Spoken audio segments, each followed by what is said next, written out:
Y cuando se habla de pureza del flamenco, ¿qué significa eso? Pureza. Ese mito de la pureza. La pureza es un mito. El flamenco es un arte híbrido, un mestizaje, una amalgama de expresiones culturales y estéticas. La pureza. Yo creo en la pureza de un niño. Yo creo en la pureza de, como dice mi amigo Ángel Vela de Triana, en la esencia de la calle Pureza de Triana, que no tiene veladores, por eso no hay guiris por allí.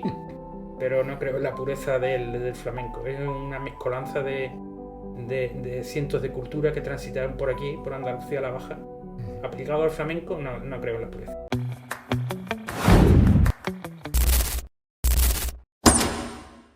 Antes de comenzar el podcast, déjame que te diga que puedes seguir los adelantos de este podcast los días previos en nuestras redes sociales, en Instagram, en Facebook o en TikTok. Síguenos para estar al día de todas las novedades. Hola, ¿qué tal a todos? Bienvenidos a un nuevo podcast de Café Liberal. En esta ocasión tengo el gusto de estar con Luis Vázquez. Él es investigador, además sé que es reconocido investigador, premiado. ¿Qué tal, Luis? Muchas gracias por estar aquí. Hola, buenas tardes. ¿Cómo estás? Carlos. Bien. Muy bien. Aquí, en esta encerrona. Pero bueno, a ver cómo salimos. Te he hecho una pequeña encerrona porque eres un tipo peculiar y que tienes muchas cosas que contar. Y yo detrás tuyo bastante tiempo, por fin he aceptado, te lo agradezco.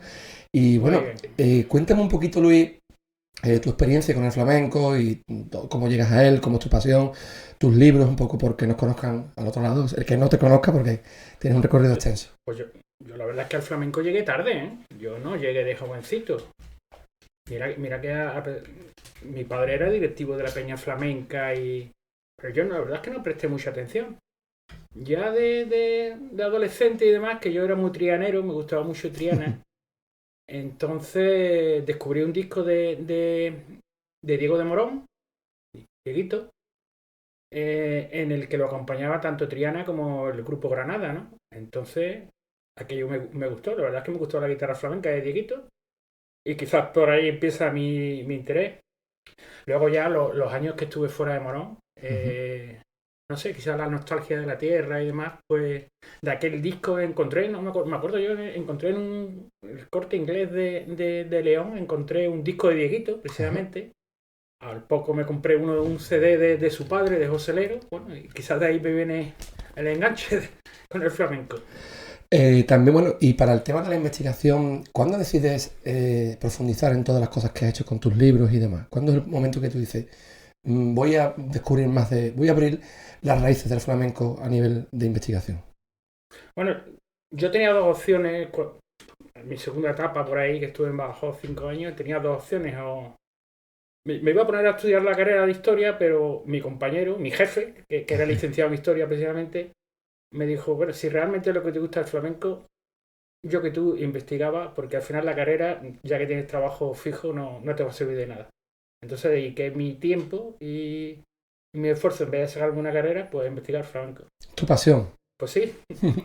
Bueno, he visto también en tus investigaciones, ojeando un poco tu trabajo, que no solo te metes de lleno en lo que es la parte del flamenco, también su entorno, su vida.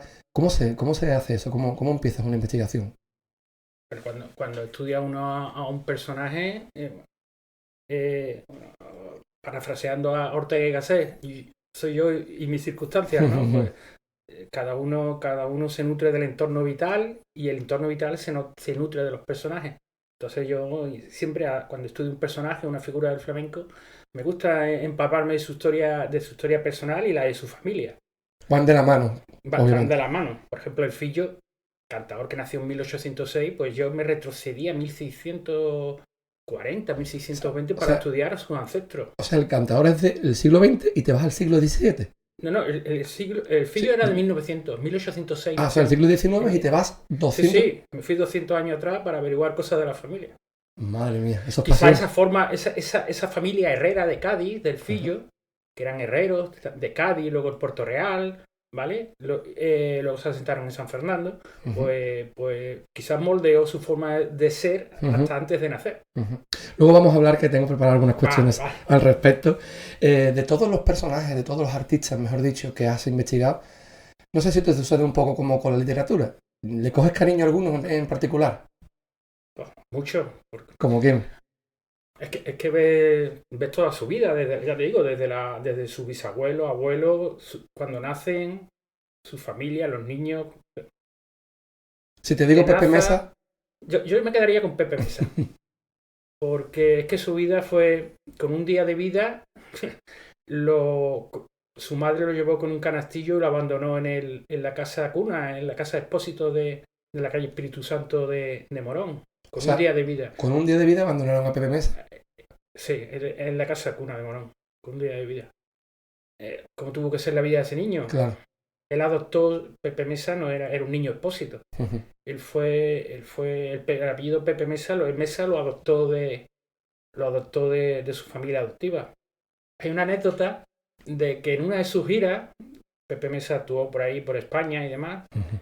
con su guitarra. En una de sus giras lo detuvieron, porque antiguamente no existía el carnet de identidad. Lo que existía era una cédula personal, Uh-huh. donde venían tus señas. O yo soy viruela, barba, ojos azules. Sí, pero no había una foto. No había una foto. Entonces, en esa foto, en esa cédula venía tu nombre y más o menos tus rasgos. Uh-huh. Sí, que tuvieran coincidencia. Entonces, obviamente. Pepe Mesa se anunciaba en los carteles como artista, pero se anunciaba como Pepe Mesa. Entonces, Uh-huh. no sé qué problema hubo, que la policía de la época le pidió la cédula y en su cédula pues venía su apellido, que era Expósito. Claro. Y además su nombre tampoco era Pepe. No coincidía y lo detuvieron. Y bueno, ¿y cómo se llamaba realmente? Porque Pepe no era su nombre, ¿cuál era su Juan nombre? Expósito. Juan Expósito. Y Pepe Mesa era su nombre artístico. Su nombre artístico. De la familia que lo adoptó. Ajá. Y más allá de estas anécdotas y demás, ¿algún otro personaje, mejor dicho, artista, nuevamente, que su historia, bueno, tenemos sobre la mesa la de Pepe Mesa, que me he quedado a cuadro, la anécdota, pero que te haya llamado realmente la atención o que no esperabas encontrar ese dato, que diga, este dato no me lo esperaba de este cantado? La verdad es que estudiando el flamenco de Morón te encuentras muchos personajes pintorescos, ¿no? Me acuerdo ahora del Gazpachero, que era un bandolero.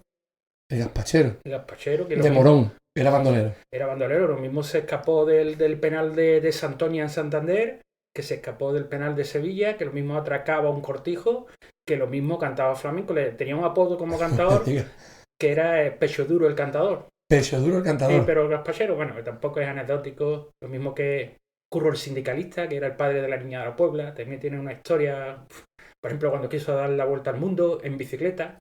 O sea, espera, ¿en qué año estamos hablando de esto? El Curro el sindicalista en el año 27. Y quería darle la vuelta al mundo en bici. En bicicleta, sí. ¿Cómo llegas a esos datos, Luis? Bueno, esto me lo contó el Niño Rosa, me lo contó el Niño Rosa, que el padre de la Niña de la Puebla iba a dar la vuelta al mundo en bicicleta con el hijo de un guardia civil que se llamaba Ortega, y luego en la prensa ha encontrado los datos y que lo verifican. El Niño Rosa cantaba incluso una copla que le sacaron aquel año en carnaval a los milanos, le decían los milanos. Los milanos. A esta pareja. Pero yo me quedaría de personaje singular, sin duda, me quedaría con de Morón relacionado con el flamenco, sin ser un artista, me quedaría con Antonio Ramos Meneses. Ramos Meneses fue el hijo de un boticario, criado en el Pozo Nuevo, el padre murió, la familia tenía dinero, y según me contaba Manolo Morilla, el tocador de Morón, que a él se lo contó Pepe Naranjo, el tocador de Morón, pues el Ramos de Meneses se ganaba la vida, tocaba la guitarra flamenca. Entonces, luego he estado investigando, claro, todo lo que relaciona con el flamenco lo investigo, y fue curioso personaje Ramos de Meneses. Nació en torno al año 28-29, 1828. Ajá.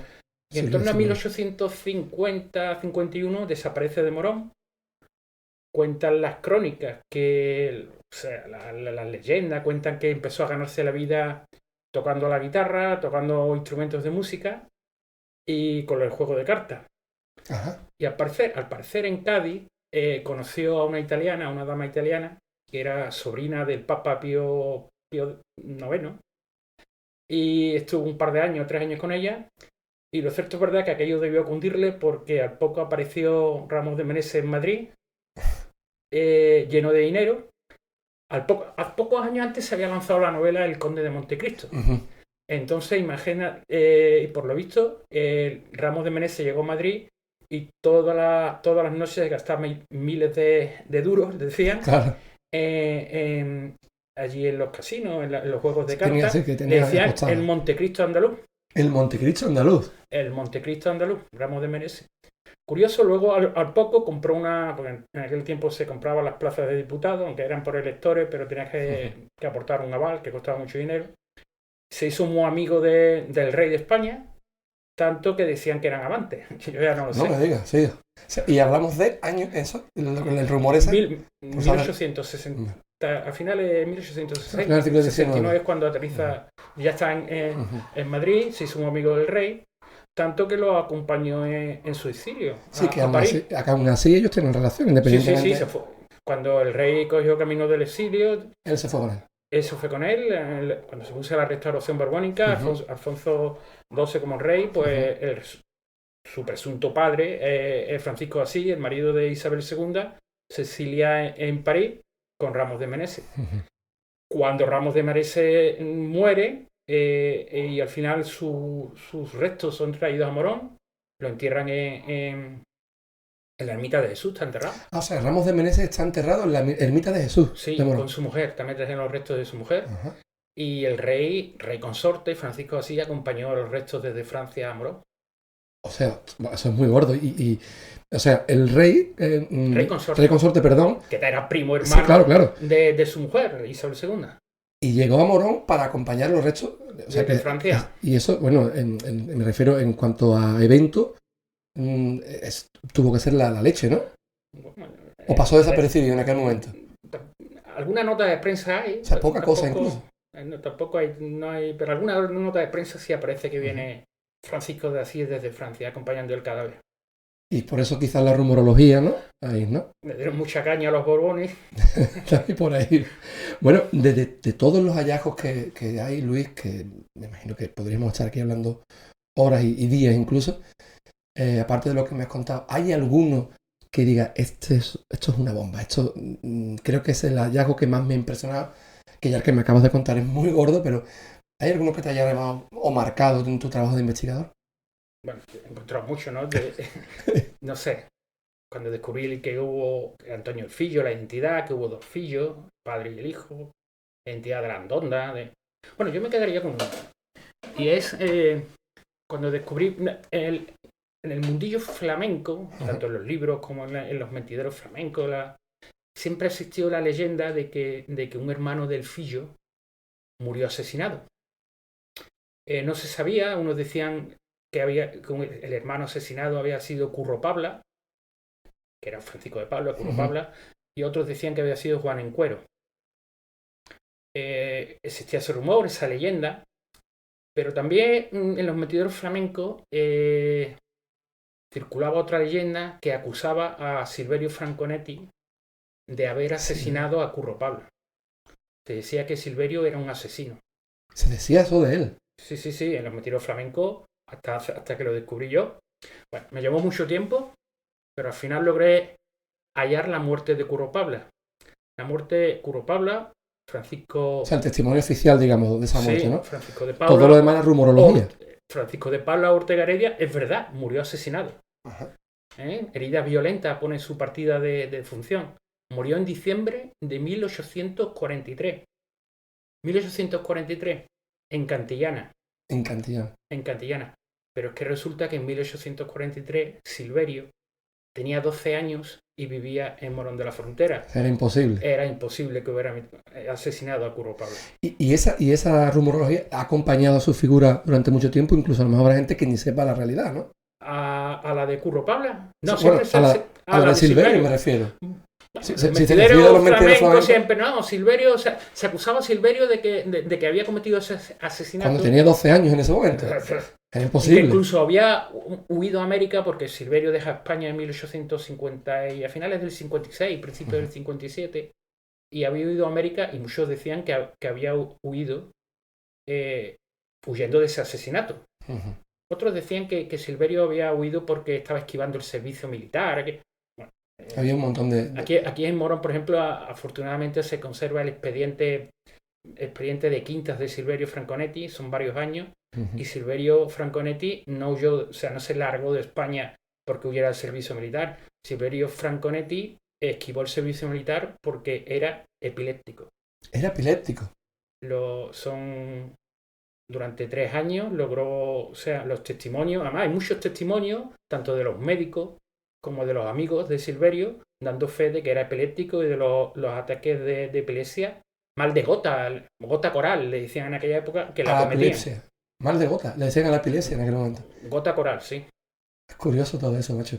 Y de todas estas, a lo largo como digo, a nivel local, que no estamos hablando, pero a nivel global, a nivel, digamos, porque el flamenco es internacional, ¿alguna reseña fuera de Morón que dentro del flamenco te haya llamado la atención? Que diga, esto... Reseña. Fuera del marco local, a nivel global. No, bueno, fue la investigación del Fillo y de su hijo, y del Fillo hijo de Curro Paula.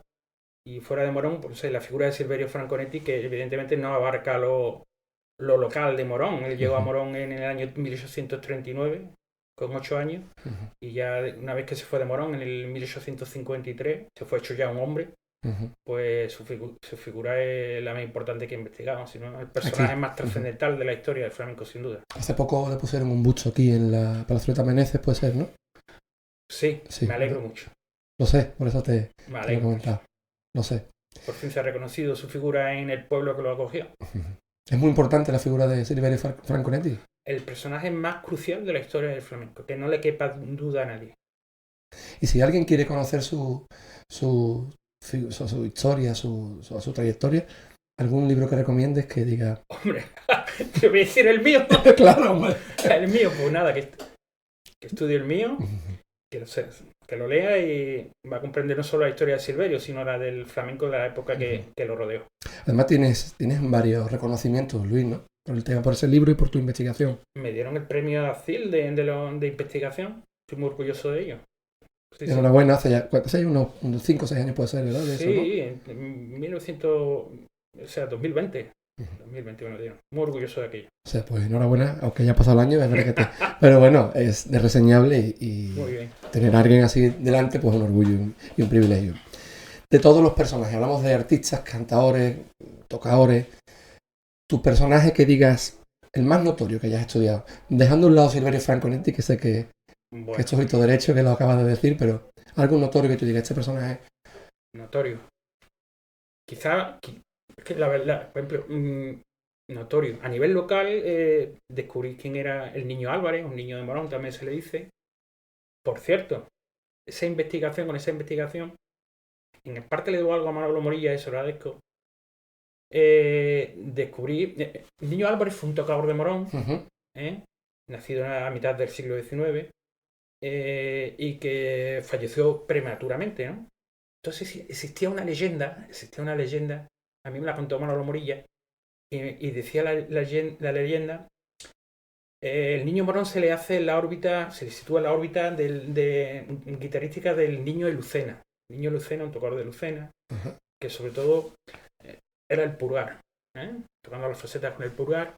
Entonces el niño Álvarez se sitúa como seguidor de esa escuela, su máximo exponente, y decía la leyenda que un día el niño Álvarez se dio un golpe en el dedo pulgar y terminó infectándose el dedo. Los médicos no pudieron parar la sepsis, la infección, y el dedo terminó encangrenándose, hubo gangrena. Entonces le dijeron que había que cortar el dedo. Eso me ha contado Manolo Morilla. Eso dice la leyenda. El niño Álvarez, como seguidor de la escuela lucentina, tenía en su purgar maestro su bien más preciado. Claro. Toque a base de purgar. Y dijo que no, que siguieran con el tratamiento, pero que no le cortaran el pulgar. La gangrena siguió, la infección, la sepsis se extendió y el niño Álvarez murió. Eso nos cuenta la leyenda. O sea, la leyenda cuenta que murió por eso. Por la sepsis de gangrena. ¿Con qué edad, Luis? Perdón. Joven. Joven, bastante joven. Bueno, pues me puse a investigar y encontré quién es el niño Álvarez, que poco se sabe, y encontré su partida de función. Y efectivamente, el niño Álvarez murió de tétanos traumático, o sea, de gangrena. La leyenda era verdad. La leyenda en esta ocasión era real. Sí, igual que la de Curro Paula, era verdad. Murió asesinado y el niño Álvarez murió de gangrena. Uf, vaya muerte. Vaya muerte. Luis, el flamenco empiezas a investigar, pero seguramente a lo largo de todo tu trabajo hayas topado con anécdotas que reseñar también que no tengan nada que ver con el flamenco, porque como también trabajas la vida... Te tropiezas con todo. Claro. En los archivos, bueno, yo me he recorrido archivos del de Jerez, el de Puerto Santa María, San Fernando, Puerto Real, Sevilla, Cantillana. Bueno, te tropiezas con todo. Ya a nivel local, en Morón, cosas no relacionadas con el flamenco. Pues claro, no sé, claro. en la época de la Segunda República, la banda de música tocando la de Morón y un personaje liarse a tiro. O sea, un concierto a lo mejor de la banda y se lean a tiro. Sí, a tiro, sí. Aunque, bueno, estamos en época de carnaval claro. y recuerdo a finales del siglo XIX la Guardia Civil persiguiendo a unos bandoleros. Persiguiéndoles, nos daban con ellos, decenas de guardias civiles por aquí, por los contornos, persiguiéndolos. Y los bandoleros se encontraban en la aldea del Algarabesco con los lugareños, disfrutando de las fiestas carnaval y tirándole a los gallos, que se decía. A los gallos eran los bandoleros. No. Era la fiesta de las gallinas, a los gallos soltaban gallos y le disparaban. Ah, sí, vale, como el que tiene una cabra de... Sí, pues estaban ahí los bandoleros con los habitantes de las Rozas en el Algarabejo y la Guardia Civil persiguiéndolos por todas. Y no sabía que estaban en el Algarabejo. Estaban allí pegándole tiro a los gallos. En carnaval, celebrando el carnaval. Ostras, vale. Tu primer libro, Luis, antes que hemos hecho referencia, que tú, como digo, insisto, una mención importante a nivel de premio y reconocimiento. Hablas del Tenaza, también de Manuel de Falla, Federico García Lorca. Cuéntame un poco sobre tu libro, sobre el Tenaza, por ejemplo. Bueno, el Tenaza la verdad que era un personaje que había que investigar. Yo lo tenía a un lado, pero al final también... Al final lo hice antes que Silverio. Pues tampoco el personaje en sí no tenía tanto recorrido. Él hace su irrupción en el concurso de Cantejondo que en el año 22 organizaron en Granada, ¿no? Manuel de Falla, Federico García Lorca. O sea, digamos que a principios del siglo XX, ¿no? 1922. 1922. Santiago Ruseñol, Manuel Ángel Ortiz. Y organizaron un concurso para... La idea del concurso era rescatar los viejos cantes, las viejas formas. Y lo organizaron y allí apareció el Tenazas de Morón, desde Puente Genil, en aquella época vivía en Puente Genil. Y apareció el Tenaza, que ya en las pruebas eliminatorias hubo unas rondas previas para que al concurso solo pasaran los mejores artistas.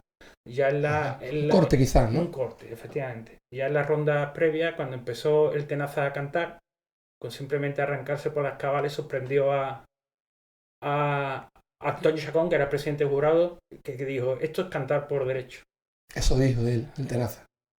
Manuel de Falla Manuel de Falla dijo al escucharlo, es un arsenal del cante. Es un arsenal del cante. Y Federico García Lorca se cubría la cabeza, pegando gritos, junto a Santiago Ruseñol y ¿quién era el otro? El de los tapices. Bueno, fue un escándalo. Entonces los días, que fue los 2 días antes del concurso, Antonio Chacón le dijo a los organizadores, cuidádmelo, que no se me estropee. Aquellos 2 días antes del concurso, Tenaza, Diego Bermúdez Cala, pues de aquí un saludo a la familia por si me ven, que tiene sus descendientes en Morón. Pues paseaba con Manuel Ángel Ortiz, Federico García Lorca, Manuel de Falla. Y Miguel Cerón contaba una anécdota, por ejemplo, de que se lo llevaban paseando por el Generalife y demás, y para que les cantara. Pero el Tenaza, claro, a los 4 cantes se cansaba y empezaba a contar chistes verdes. y Manuel de Falla decía a Cerón que se ponía muy nervioso. Sí, Manuel Falla también se llevaba... Falla se llevaba a su Carmen delante de Querela, se llevaba a su casa. Se llevaba a Diego Bermúdez. Contaba Tenaza, contaba que allí Falla le tocaba el piano y que aquello sonaba como una guitarra. Qué bonito. O sea que Manuel de Falla, el Tenazas y García Lorca tuvieron trato. Hombre, claro. Por ejemplo, los discos que grabó... Son muy gordos. Los discos que grabó Tenaza tras el concurso, en diciembre del año 22, en Madrid, fueron merced a las indicaciones, a las labores y las gestiones de Manuel de Falla, que se puso en contacto con la Casa Odeón para que le grabaran. ¿Vale? Y hay otra anécdota de cuando cantó Tenaza en el concurso, cuando se bajó, y allí miles de personas gritando y aplaudiéndole, y dijo el anciano, no salgo de mi apogeo. Entonces Federico García Lorca y Manuel Ángel Ortiz, que era el autor del cartel, el famoso cartel del año 22, que le hizo mucha gracia lo de no salgo de mi apogeo, y durante los meses sucesivos siguientes utilizaban esa frase cada vez que había algo gracioso o algo anecdótico. No salgo de mi apogeo. Como una muletilla, quizás, una ¿no? muletilla. Madre de Dios. O sea, que eso es bastante notorio, te impactaría, ¿no? Llegar a esa investigación, a ese Sí, punto. ¿No? pues afortunadamente hay mucha prensa prácticamente toda digitalizada y podemos encontrar todas esas cosas. Luis, ¿cuántos fillos hubo? Es otra de las cosas que descubrir, ¿no? Decía Reescribir la historia prácticamente, ¿no? El flamenco en ese aspecto. La historia decía que había un fillo, Francisco Ortega Vargas,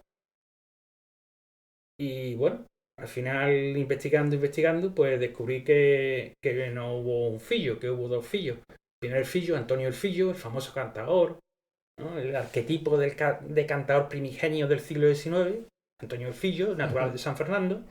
Y luego el fillo hijo, que era Francisco Ortega Vargas, el que siempre se consideró auténtico, que aunque nació en el puerto de Santa María, luego hizo su vida en Triana, su padre lo llevó de chico a Triana, y luego ya escapó de Triana y se casó con una rondeña, María Maya, y terminó en Morón, vivió muchos años en Morón. De ahí la leyenda del fillo colandón de Morón es cierta, pero era el fillo hijo, no el fillo padre. ¿Y esa leyenda? No, decían que el fillo tenía amores con la Andonda, ¿vale? Entonces al final descubrí que era cierto, pero que no era el fillo padre, era el fillo hijo. Vale. Tuvieron muchos hijos, vivieron en Morón, en Málaga, en Triana, sí, que ya falleció el fillo, el hijo, en 1878, fallece en Triana. Te he escuchado hablar mucho de los últimos de Filipinas, del flamenco moronense. ¿Qué es eso, Luis? ¿A qué te refieres con esa expresión? La expresión de los últimos de Filipinas, relacionándola con el flamenco, no es mía, es de Luis Suárez, mi entrañable Luis Suárez, que ya falleció. Él hablaba del último de Filipinas, del flamenco que él estudió. A finales de los años 60, principios de los 70. No sé, pero, por ejemplo, el Bengala, cantador de la estirpe de los niños del puerto de Santa María, aunque era trianero ya. Pues le estudió. Entonces hablaba de esa época, de esos cantadores nacidos a principios del siglo o finales del siglo XIX, le decía lo último de Filipinas. Y yo, apropiándome de esa frase, pero la circunscribiendo al Morón de la Frontera, pues yo tuve la suerte de conocer a los últimos de Filipinas del flamenco morense. O sea, hiciste tuya esa frase, ¿no? Sí, yo hice la frase de Luis Mía, pero yo se la asocio a tres personajes nacidos en los años 20 del siglo pasado, que eran el Niño Rosa, el Jilguero, Carrillito y Manolo Morilla. Pues afortunadamente tuvieron una vida larga, ¿no? El Niño Rosa falleció con 99 años. Sí, hombre. Además era habitual verlo por aquí, por el centro. Con él, Manolo Morilla, que falleció en 2013. El Carrillito murió un poco en 2008, creo recordar. Tampoco. Entonces esos tres yo le decía los últimos de Filipinas. La verdad es que era una delicia hablar con ellos, que te contaran cosas del flamenco de los años 30, de los años 40. Enciclopedias, ¿no? Digamos, eran ¿no? enciclopedias. Qué barbaridad. Y ahora tengo entendido que estás escribiendo sobre el Niño Rosa, precisamente, ¿no? Ahí ando a ver si saco el próximo volumen de un libro. ¿Podemos reseñar algunas cositas de él? Un poquito. Que era una enciclopedia andante. Yo me ponía a grabarle y a hablar con él y charlas con el Niño Rosa, lo voy a titular, porque... Ese es el título de tu próxima obra. Con el Niño Rosa, porque aprendí a uno, lo mismo te hablaba de cantadores que él conoció cuando era un niño, Gonzalo el de las Tinajas, que luego quería descubierto quién era, que vivía ahí en la calle Ancha y era un cantador, o el torero que vivía ahí en las ventas del Prado, que también cantaba. Bueno, esos cantadores, si no me lo dice el Niño Rosa, yo no sé. No sabías quién existe. ¿Y te ha costado mucho trabajo llegar a esos cantadores? Porque claro, si no sabes... bueno, son datos que aparecen, pero la leyenda también... Si no es por la leyenda oral, en Morón no sabemos que existieron el Loro, cantador del siglo XIX, el cantoralito. La leyenda oral nos va arrastrando nombres. Muy difícil, si no tienes una carrera artística, apenas puedes averiguar un poco su trayectoria vital en el pueblo o cuando salen, pero es muy difícil seguirle rastro. Y hablando de tocadores de Morón, hemos hablado de Manolo Morilla, entre otros, ¿no? Pepe Mesa también. ¿Existe una escuela de guitarra en Morón? ¿Una escuela de guitarra en Morón? En Morón existe una cadena de tocadores, una escuela de guitarra, desde mediados del siglo XIX, efectivamente. Que es una cosa muy distinta al toque de Morón. La escuela es una cosa que no tiene nada que ver con el toque de Morón. En Morón existe una escuela de guitarra, por ejemplo, hablamos del Niño Álvarez, de Pepe Mesa, del Peña, de Pepe Naranjo. Manolo Morilla también iría en ese... Sí. ese... Por ejemplo, el Niño Álvarez y Pepe Mesa son los primeros, aunque ya existieron con anterioridad, son los primeros tocadores de los que tenemos noticia, igual que el Peña.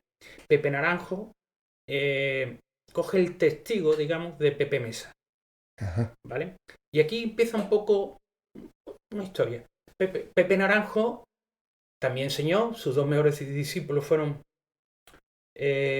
Manolo Morilla y Cristóbal Jiménez. También enseñó a la Niña de la Puebla a cantar. Sí, la Niña de la Puebla vivía en Morón. La Niña de la Puebla vivía en Morón. Su madre era de Morón. Su padre, el famoso Curro el sindicalista. Curro el sindicalista. Cuando vinieron de Madrid, porque ¿Sí? la llevaron de chica a un colegio de ciegos y demás, vinieron a Morón, de aquí es donde empezó a cantar y demás. Pues, sigamos.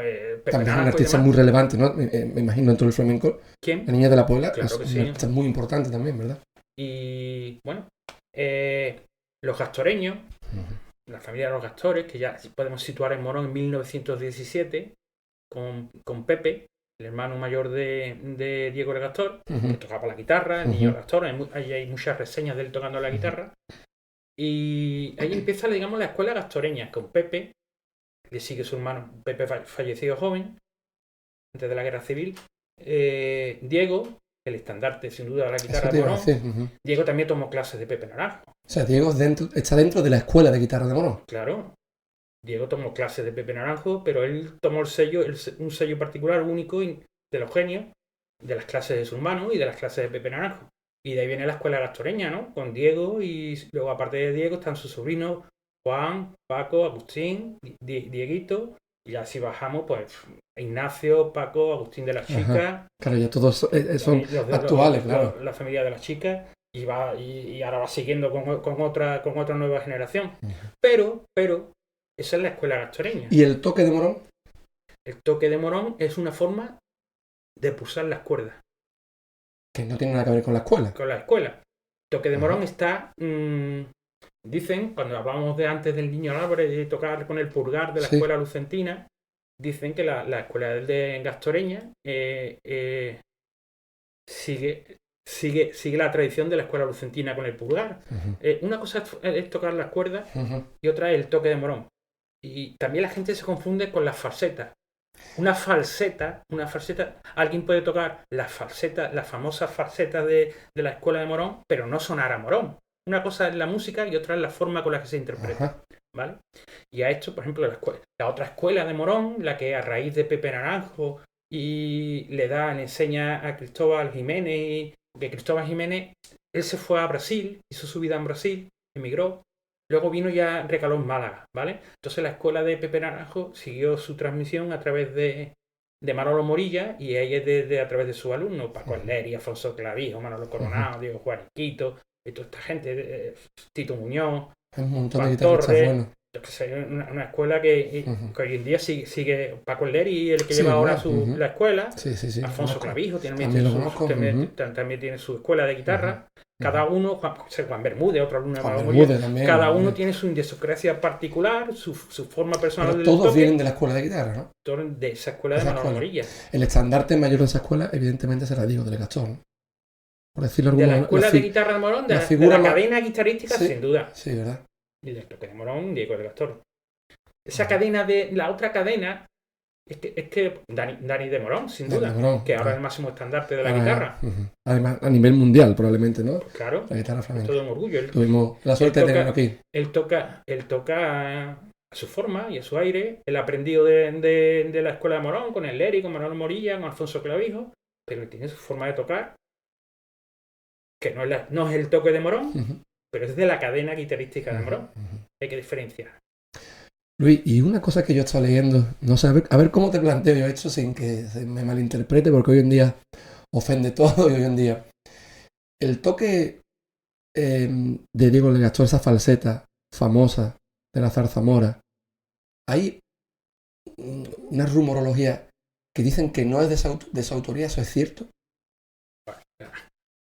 Diego todo lo que tocaba lo engrandecía. Uh-huh.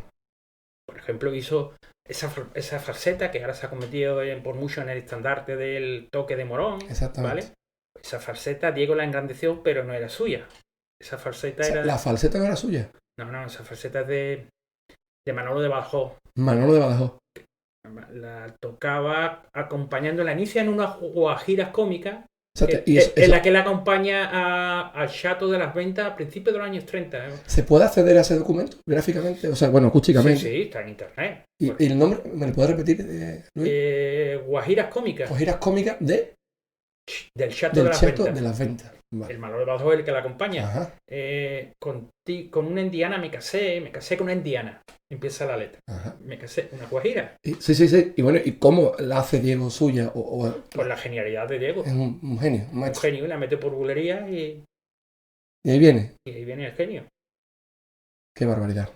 Tocas con una varita y ya está. La tocaba por una varita, todo lo que tocaba lo convertía en oro. Qué maravilla, qué maravilla.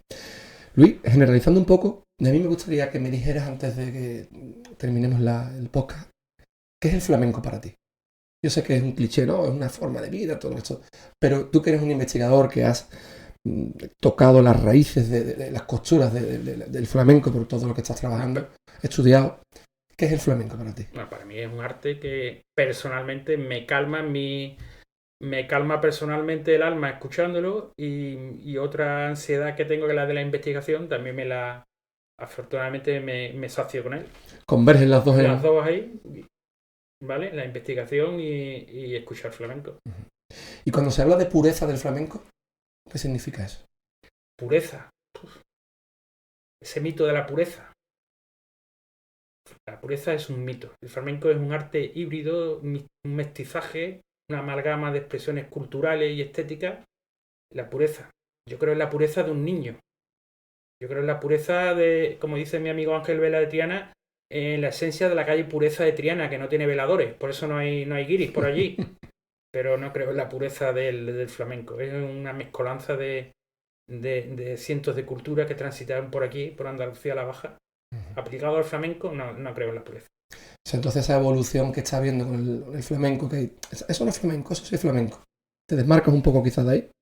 No, flamenco, vamos a ver si Diego de Morón, como se podéis ver en internet, toca una pieza de Mozart, para mí es flamenco, porque lo toca Diego de Morón. Claro. ¿Quién va a decir que no es flamenco? Y si Camarón levantara la cabeza y viera estas cosas Rosalía, todo este tipo de cosas, ¿qué crees que diría? Camarón se adaptaba a todo. Otro genio. Era un niño en la venta de Vargas cantando, ahí está su leyenda del tiempo. Otro genio. Otro genio. Gracias al cual miles y miles de personas se han acercado al flamenco. Una persona muy digna. Como hizo Silverio hace 200 años. Ante todo, la dignidad. Creerte una persona digna y hacer del arte que tú practicas un arte digno. Yo pongo siempre como ejemplo las cosas de Silverio, por ejemplo, a Paco de Lucía. Paco de Lucía en 1992, con tanto derroche de dinero en la Expo, programaron un concierto con Plácido Domingo, Julio Iglesias y Paco de Lucía. Buah. Claro, Paco de Lucía dijo que sí iba. ¿Qué ocurrió? Cuando Paco de Lucía vio el cartel del espectáculo, en letras grandes Plácido Domingo, en letras grandes Julio Iglesias y Paco de Lucía abajo en chiquitito, Paco de Lucía. ¿Qué hizo Paco? Ser una persona digna, dar dignidad al arte que representa. Pues dijo que no iba al concierto y no fue. Y no fue. Ahora recuerdo a Dani de Morón, que estuvo aquí, y él dijo una frase que a mí me impactó y que es, ahora viendo lo que me estás contando, que en la praxis cobra más sentido, ¿no? Dice: Paco dignificó el arte de la guitarra y que pudiéramos hoy en día comer de un trabajo digno como es ser tocado de guitarra flamenca. Ahí lo tiene. Pero antes que Paco fue un genio, mira lo que hizo en el 92. Pero antes que eso, Silverio Franconetti dignificó el flamenco. Antonio Chacón, esa es la imagen, esta rastrera que se tiene de los cantadores. Antonio Chacón, don Antonio Chacón, como le decían, don, siempre. Sí. Él iba a los conciertos vestido de chaqué y corbata y muy bien vestido. Hay fotos de todos los cantadores de la época, del principio del siglo XX, vestidos elegantemente, ¿vale? Siempre se ha intentado... Para que te respeten, tú tienes que hacer respetar el arte que tú representas. Y afortunadamente en el flamenco tenemos muchos artistas que lo hacen y que lo llevan a cabo. Luis, para las nuevas generaciones, vuelvo a comentar a Dani porque dijo una cosa, dice, es verdad que los programas de flamenco, de guitarra, de cantadores, son de madrugada. Dice, él llegaba de joven y lo veía a las 2 de la mañana, sigue siendo así. Y es difícil que las nuevas generaciones se acerquen al flamenco. ¿Qué consejo le darías desde aquí para que los más jóvenes toparan o se alimentaran un poco del arte tan grande como es el flamenco? Se está intentando llevar el flamenco a las escuelas. No sé, la verdad es que desconozco cómo lo hacen a cabo musicalmente. Claro. La historia del flamenco no creo, deberían llevarlo a cabo como se lleva, igual que estudian en Viena, estudian la historia de la música, estudian a Mozart y a todos los grandes clásicos. Cuando Silverio Franconetti muere, en 1889, su muerte aparece en los periódicos de Viena. No me digas. Sí, en Holanda, en Inglaterra. O sea, que dice la importancia que tuvo su figura. Flamenco. Entonces, vamos a respetar y a poner en valor a nuestros ancestros y los que han dignificado a nuestro arte. Pues lo mismo, explicarles la historia a los jóvenes, de dónde venimos y a dónde vamos, que eso nunca se va a saber. Pero bueno, explicándoles de dónde vienen las raíces, ¿no? Y afortunadamente hoy en día en Internet, Dani cuando era más joven no... O sea, hoy en día no encuentras tampoco en la tele, pero afortunadamente está Internet, YouTube, miles de vídeos de flamenco, muy, muy didácticos, y el que quiera aprender, aprende. Bueno. Y ahora mismo un cantador flamenco que sea, que tú digas, este va a llegar, que es un referente actualmente del flamenco. Que te guste. Me gusta mucho Ezequiel Benítez, de Jerez. Mi amigo Raúl Montesinos de La Puebla también me gusta. Y yo es que soy muy localareo. O sea, yo estudio cantar, los cantadores me gusta mucho los viejos. Tomás Pavón, que es mi ídolo, ¿no? José Lero también. Tomás Pavón es el que más te gusta. Sí. José Lero también. Pero hoy en día a mí me encanta, como el otro día hicimos una festecita, escuchar a Antonio Chacón, al carpintero, Diego Valle, los artistas locales que lo hacen muy bien. Sí, señor. Pues nada, Luis, pues muchísimas gracias por haberme dado una masterclass y habernos dado todas estas nociones. De verdad que sí, es muy interesante y ahora, bueno, pues espero que todo el mundo vaya a buscar las cositas que nos has contado. Te agradezco tu tiempo, que sé que todos vivimos muy, muy rápido y muchas gracias por estar aquí tienes tu casa. Encantado. Un saludo a todos. Gracias, Luis.